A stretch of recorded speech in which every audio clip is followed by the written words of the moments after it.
Hey guys, for today's video, it is all about care and maintenance of your Weber Genesis grill. And today we're gonna show you how to replace a faulty burner. That's right, we're hanging out in the studio today. It's time to do a little bit of work.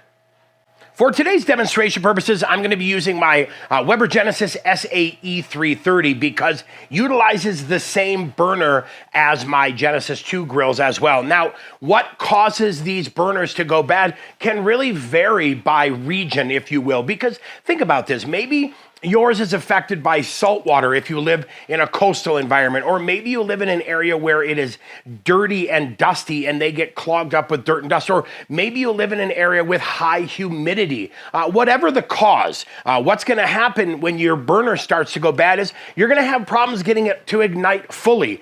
Your flame isn't going to stand up and be nice and blue. It's going to start to look orange, or maybe your burner is rusting and deteriorating. So we're going to dig in. I'm going to show you how quick and easy it is to take out the burner, plug in the burner, and wait, hold on a second. Let me grab my, yeah, that's right. No tools involved. How cool is that?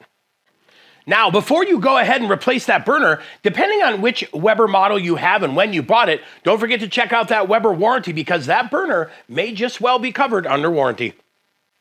Okay, first thing we want to take a look at is you can see right back there. Now, if you look back there, you'll notice one thing that is super cool.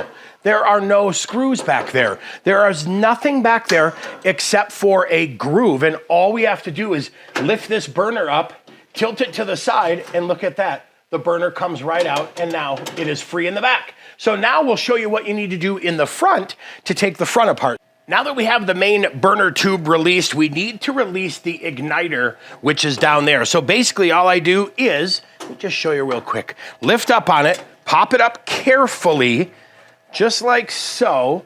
See how we've already removed half of it, and then carefully remove the other half. Now, you'll see these two little holders right here, or that little clip, if you can see that clip right there, that does a fantastic job holding that igniter down.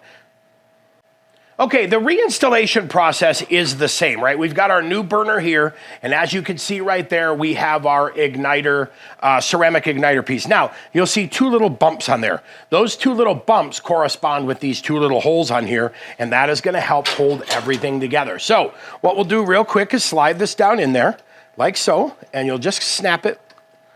1, 2, and there you go. You'll hear it click right in. And it's not supposed to be down touching the burner. It is supposed to be clicked into that groove with the burner separated from the igniter.